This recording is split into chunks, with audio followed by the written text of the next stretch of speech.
दोस्तों, उम्मीद करता हूं आप खैरियत से होंगे। आज मैं सलार मूवी के पार्ट 1 को शॉर्ट में एक्सप्लेन करूंगा, जिसने इतिहास रचा दिया था। मूवी 2023 में रिलीज की गई थी, जिसमें हमारे बाहुबली के एक्टर पराभास ने लीड रोल परफॉर्म किया है। स्टोरी बहुत ज्यादा इंटरेस्टिंग है, इसलिए अगर अभी तक आपने हमारा ये चैनल सब्सक्राइब नहीं किया तो जल्दी से कर दें, ताकि इसी तरह का इंटरेस्टिंग कंटेंट आप तक टाइमली डिलीवर होता रहे। तो बिना किसी देरी के आइए देखते हैं मूवी की स्टोरी। वीडियो शुरू करने से पहले मैं ये बताना चाहूंगा कि इस मूवी की स्टोरी काफी घुमा फिरा के दिखाई गई है, लेकिन आपको कंफ्यूजन ना हो इसलिए मैं इसे सीधे सीधे ही समझाऊंगा।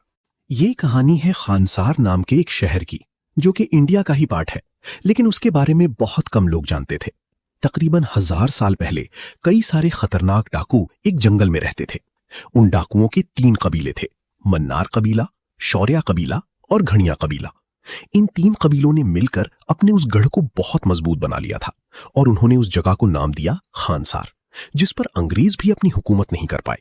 फिर आजादी के बाद जब भारत के नेता खानसार को अपने नक्शे में शामिल करना चाह रहे थे, तब उन डाकुओं के मुखिया शिव मन्नार ने दिल्ली जाकर खानसार को भारत के नक्शे से ही मिटा दिया और उन्होंने दस्तूर को भी मानने से इनकार कर दिया। भारत का कानून खानसार पर लागू नहीं था, लेकिन उन डाकुओं की दहशत पूरे मुल्क में फैली हुई थी और वो कहीं भी कुछ भी कर सकते थे।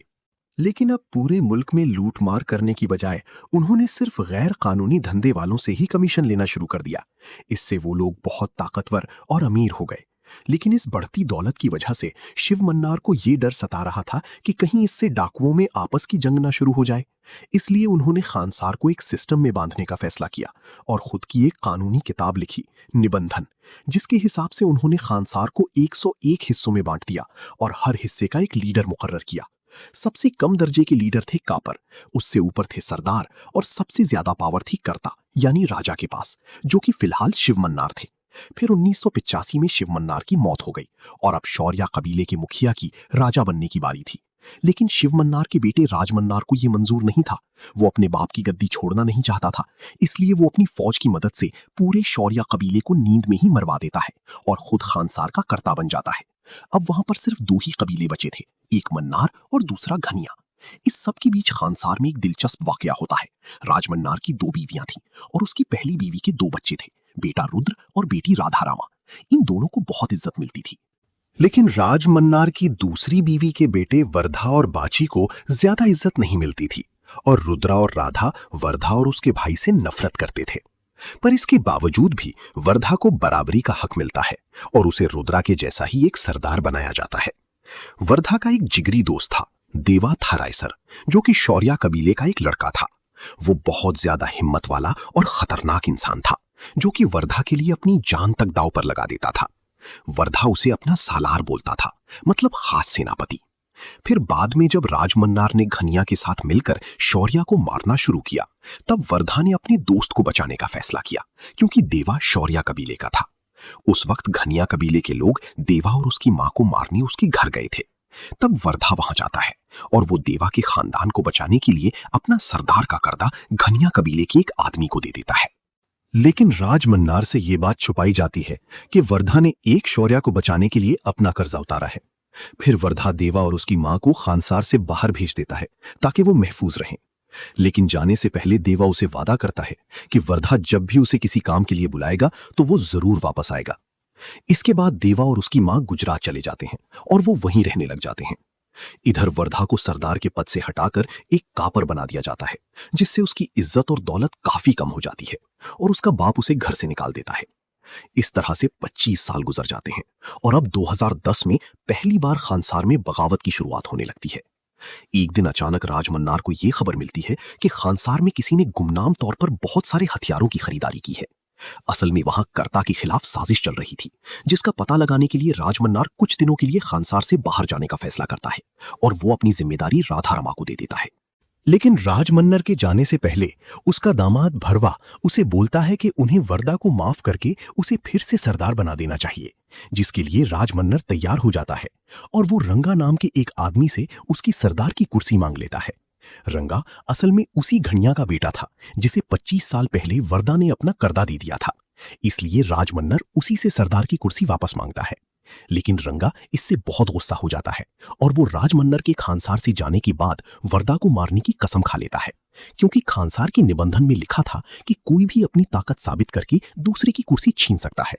और क्योंकि रुद्र अपने सौतीले भाई वर्दा से नफरत करता था, इसलिए वो भी रंगा के साथ मिल जाता है। वो दोनों एक रात अपनी फौज लेकर जाते हैं और वर्दा के कई साथियों को मार देते हैं। फिर जब वो वर्दा को मारने ही वाली होती हैं, तब उन्हें राजमहल से बुलावा आ जाता है, जो कि राधा ने भेजा था। हालांकि वो भी वर्दा से नफरत करती थी, लेकिन राधा अपने बाप की ख्वाहिश का एहतराम कर रही थी, इसलिए वो वर्दा को बचा लेती है। और क्योंकि अब हर तरफ जंग का माहौल था, इसलिए उसे रोकने के लिए राधा खानसार में सीज फायर का ऐलान कर देती है। सीज फायर मतलब कुछ वक्त के लिए लड़ाई पर रोक, लेकिन रुद्रा को यह मंजूर नहीं था। वो वर्धा को मारने के अलावा अपने बाप की गद्दी भी हासिल करना चाहता था। इसलिए वो सीज फायर हटाने के लिए वोटिंग का प्रपोजल रखता है, जिसे मान लिया जाता है और 9 दिन बाद वोटिंग रखी जाती है। लेकिन ज्यादातर लोगों को यह यकीन था कि वोटिंग में सीज फायर हटा दिया जाएगा और वो फिर से जंग शुरू कर पाएंगे। इसलिए हर कोई वोटिंग से पहले ही अपनी अपनी फौज बनाने में लग जाता है, ताकि सीज फायर हटते ही वो राजा की कुर्सी के लिए लड़ सकें। इस वक्त वर्धा की टीम में बहुत कम लोग थे और उसकी जान को सबसे ज्यादा खतरा था, लेकिन उसके पास इतने पैसे नहीं थे कि वो अपनी कोई फौज बना सके। इसलिए वो अपने सालार यानी देवा को खानसा में वापस लाने का फैसला करता है, क्योंकि देवा अकेला एक फौज के बराबर था और वो वर्धा के लिए कुछ भी कर सकता था। इसलिए वर्धा अपने साथी बिलाल को लेकर गुजरात चला जाता है और वो देवा को खानसा में वापस ले आता है। यहाँ पर देवा वर्धा की बेइज्जती और खानसा की बुरे लोगों को देखकर बहुत गुस्सा हो जाता है और वो एक दिन विष्णु नाम की एक आदमी से टकरा जाता है, जो कि एक सरदार का बेटा था और वो औरतों पर जुल्म करता था। देवा वहां अकेला ही विष्णु और उसके तमाम साथियों को मार देता है, जिसकी वजह से विष्णु का बाप नारंग बहुत भड़क जाता है।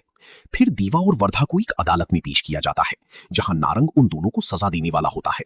वहां जब नारंग वर्धा को हाथ लगाता है, तब देवा उसे सबके सामने मार देता है। उधर जब राधा के गुंडे वर्धा के भाई और उसके दोस्तों को मारने की कोशिश करते हैं, तब देवा उन सब से लड़के उन्हें खत्म कर देता है। फिर वो वर्धा की मदद करने जाता है और वो दोनों मिलकर उन सब पागल लोगों और रंगा को मार देते हैं।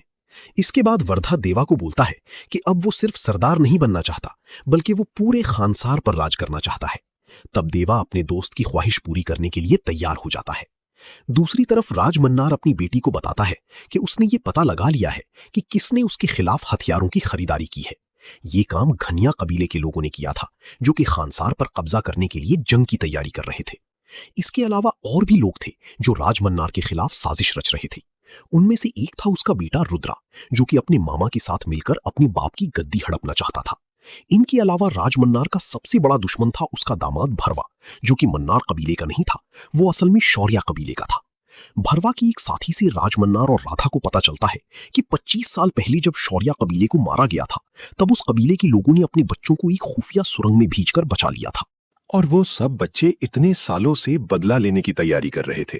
उनका नया लीडर था भरवा, जो कि राजमहल में रहकर सबको एक दूसरे के खिलाफ भड़का रहा था और उन्हें कमजोर बना रहा था, जिसकी वजह से अब ऐसा माहौल तैयार हो गया था कि शौर्य कबीले वाले अपना बदला ले सकें। पर वो लोग कर्ता की कुर्सी नहीं छीनना चाहते थे, बल्कि वो राजमन्नार को उसकी कुर्सी के साथ जिंदा जलाना चाहते थे और पूरे मन्नार कबीले को खत्म करना चाहते थे। लेकिन सिर्फ एक ही शौर्य था जो कि उनके साथ नहीं था, और वो था देवा था रायसर। देवा असल में शौर्य कबीले के उस आदमी का बेटा था जिसे 25 साल पहले खानसार का राजा बनना था, पर राजमन्नार ने उसे मार दिया था। इस हिसाब से अब राजा की कुर्सी पर देवा का हक था, लेकिन वो उल्टा राजमन्नार की बेटी वर्धा का साथ दे रहा था। ये सब वाकयात सन 2010 के हैं। इसके आगे क्या हुआ ये फिल्म में नहीं दिखाया जाता, बस हमें ये पता चलता है कि बाद में वर्धा खानसार का राजा बन जाता है और फिर किसी वजह से देवा और वर्धा में दुश्मनी हो जाती है, जिसकी वजह से देवा अपनी मां के साथ भागना और छुपना शुरू कर देता है। इसके अलावा अब राधा रामा भी देवा से नफरत करने लग गई थी और वो उसे मारना चाहती थी। फिर हमें सीधा 7 साल बाद यानी 2017 का टाइम दिखाया जाता है, जहां कृष्णकांत नाम का एक बड़ा बिजनेसमैन, जो कि पहले खानसार के राजा के लिए काम करता था, उसे राधा मारने के लिए ढूंढ रही थी, क्योंकि कृष्णकांत ने 7 साल पहले देवा को बचाने के लिए खानसार से गद्दारी की थी। इसलिए अब वो अपनी जान बचाने के लिए अमेरिका में रह रहा था। लेकिन फिर एक दिन कृष्णकांत की बेटी आध्या अपने बाप को बताए बगैर इंडिया आ जाती है और तब राधा रामा के गुंडे कृष्णकांत से बदला लेने के लिए उसकी बेटी को किडनैप कर लेते हैं। तब कृष्णकांत अपनी बेटी को बचाने के लिए वर्धा के पुराने साथी बिलाल से मदद मांगता है, जो कि अब देवा की तरह ही वर्धा से अलग हो गया था। फिर बिलाल आध्या को उन गुंडों से बचाता है और वो उसे असम के तिनसुकिया गांव में ले जाता है, जहां देवा और उसकी मां रह रहे थे। और क्योंकि कृष्णकांत ने देवा की मदद की थी, इसीलिए वो उसकी बेटी को अपने पास छुपाने के लिए तैयार हो जाता है। लेकिन फिर राधा के लोगों तक ये खबर पहुंच जाती है कि आध्या तिनसुकिया गांव में है। तब कई सारे गुंडे उस गांव में आकर आध्या को पकड़ लेते हैं, पर देवा उसे नहीं बचाता क्योंकि उसकी मां ने अब उसे कसम दी होती है कि वो किसी पर हाथ न उठाए। लेकिन फिर देवा की मां उसे आध्या की मदद करने को कहती है, इसीलिए वो उन गुंडों को मार देता है। इसके बाद देवा और उसकी मां आध्या को छोड़कर उस गांव से भागने लगते हैं, क्योंकि उन गुंडों को मारने से ये खबर फैल गई थी कि देवा तिनसुकिया गांव में है। फिर जब बिलाल भी आध्या के साथ वहां से भागने की कोशिश करता है, तब राधा के और भी गुंडे वहां आकर उन दोनों को पकड़ लेते हैं और वो उन्हें एक सील वाली गाड़ी में बिठाकर खानसार ले जाने लगते हैं। उस सील के लगने के बाद कोई भी इनकी गाड़ी को रोक नहीं सकता था। वो सील असल में देवा के हाथ पर बनी एक टैटू की नकल थी। 7 साल पहले जब देवा ने वर्धा को खानसार का राजा बनाया था, तब उसने अपनी टैटू को वर्धा का शक्ति चिन्ह डिक्लेयर कर दिया था। फिर देवा ने एक नया रूल बनाया कि कोई भी अगर उस टैटू यानी सील वाले सामान को रोकेगा तो उसे मार दिया जाएगा। तब से वर्धा उस सील का इस्तेमाल करके अपने गैर कानूनी धंधे कर रहा था। फिलहाल जब देवा ये देखता है कि आध्या और बिलाल को सील लगाकर खानसार ले जाया जा रहा है, तब वो बीच में आकर उनका रास्ता रोकता है और सबको मार देता है। फिर वो आध्या को बिलाल के साथ किसी महफूज जगह भेज देता है। तब रास्ते में बिलाल आध्या को खानसार की पूरी कहानी सुनाता है। दूसरी तरफ राधा रमा बहुत खुश थी, क्योंकि उसका प्लान कामयाब हो गया था। असल में उसे देवा और वर्धा दोनों से ही बदला लेना था, पर उन दोनों से लड़ना और जीतना बहुत मुश्किल था, इसलिए राधा ने उन्हें आपस में लड़वाने का फैसला कर लिया। जब कृष्णकांत की बेटी इंडिया आई, तब राधा ने उसे पकड़ के वर्धा की सील वाली गाड़ी में बिठा दिया, क्योंकि उसे पता था कि देवा आध्या को बचाने जरूर आएगा। फिर जब देवा ने उस सील वाली गाड़ी को रोका, तो इससे वो वर्धा की नजर में आ गया।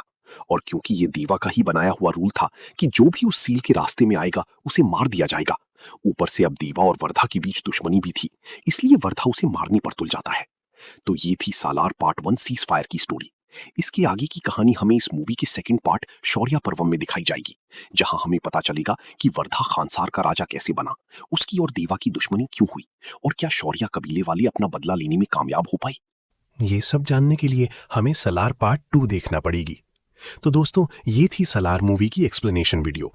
अगर आपको ये वीडियो अच्छी लगी हो तो इसे लाइक और शेयर जरूर कीजिए, और ऐसी ही इंटरेस्टिंग वीडियोस देखने के लिए सब्सक्राइब कीजिए हमारा चैनल और इस बेल आइकन को दबाइए, ताकि आपको हमारी वीडियोस सही टाइम पर मिल सके। तो मिलते हैं नेक्स्ट इसी तरह की किसी इंटरेस्टिंग वीडियो के साथ। तब तक के लिए खुदा हाफिज।